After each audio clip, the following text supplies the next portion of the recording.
Obama spoke about the issue of religious extremism and violence at the National Prayer Breakfast. Let's listen. But we also see faith being twisted and distorted, used as a wedge, or worse, sometimes used as a weapon. From a school in Pakistan to the streets of Paris, we have seen violence and terror perpetrated by those who profess to stand up for faith, their faith. Profess to stand up for Islam, but in fact are betraying it. We see ISIL, a brutal, vicious death cult that, in the name of religion, carries out unspeakable acts of barbarism, terrorizing religious minorities like the Yazidis, subjecting women to rape as a weapon of war, and claiming the mantle of religious authority for such actions. We see sectarian war in Syria, the murder of Muslims and Christians in Nigeria, religious war in the Central African Republic, a rising tide of anti-Semitism and hate crimes in Europe, so often perpetrated in the name of religion. And so how do we, as people of faith, reconcile these realities? The profound good, the strength, the tenacity, the compassion and love that can flow from all of our faiths, operating alongside those who seek to hijack religious for their own murderous ends. Humanity has been grappling with these questions throughout human history. And lest we get on our high horse and think this is unique to some other place, remember that during the Crusades and the Inquisition, people committed terrible deeds in the name of Christ. So naturally, the right is going to absolutely flip out over that because you can never acknowledge any negative aspects of Christianity or any of the violence done in the name of Christianity. Christianity must be pure good. Islam must be pure evil. That's undoubtedly going to be the response to that. But there's 2 points that I want to make about this. First of all, to his first point that, well, faith is being distorted all around the world for all these negative things. I disagree with that. I think that faith justifies everything.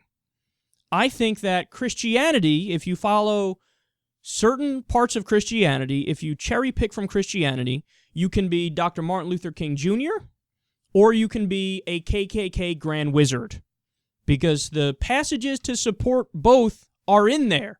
By the same token, when you talk about Islam, you can be Malcolm X, who pushed for the rights of his people, or you can be the people who flew the planes into the towers on 9/11. So there's all this support for all these different beliefs within the religion. It's just a matter of which one you pick and how you want to justify it. So I really dislike this liberal tendency to say, let's pretend like all of the negative done in the name of all religions ever must be a distortion of the faith, and the only true faith is the peaceful aspects. Because you can't win that argument. And by the way, terrorists make the counter-argument. They say that, no, the only true faith is the murderous kind, the violent kind, and the people who are peaceful, they're not the ones doing true faith. Neither one of you can win that argument outright because, again, there's support for both of those things in the books. So I want people to acknowledge that and understand that maybe the problem is faith in and of itself. Maybe the problem is religion in and of itself. Maybe the issue is we should move towards Enlightenment principles and secular principles, and this idea that we should rely on reason and rationality and logic to govern our daily lives and to make rules and laws in society to conduct ourselves by. maybe democracy and philosophy and history and reason, maybe all these things are more important than going to books that are thousands of years old and trying to find some sort of backing for the prejudices we already have. And the other point is, it kind of annoyed me. Like, a lot of the things he said there were true, but at the same time, it kind of annoyed me because he's disregarding another large part of the conversation. So if you're talking about religious violence, or if you're talking about violence in general, right, why limit the conversation to just the violence done in the name of Christianity and Islam? I think violence done because of imperialism and nationalism is just as bad. And the issue is, you sound silly when you go out there and you attack, murder and violence done in the name of religion, when you're also the same guy that's calling drone strikes that end up killing people in a wedding procession, or end up killing children at a funeral. I mean, how many stories have we covered? There was a grandma who was picking vegetables who got blown up in Pakistan. The list goes on and on of all the different horrible results from the drone policy and our war policy in general. I mean, look at what we've done in Iraq and Afghanistan and now Syria, and what we're continuing to do in Pakistan and Somalia and Yemen.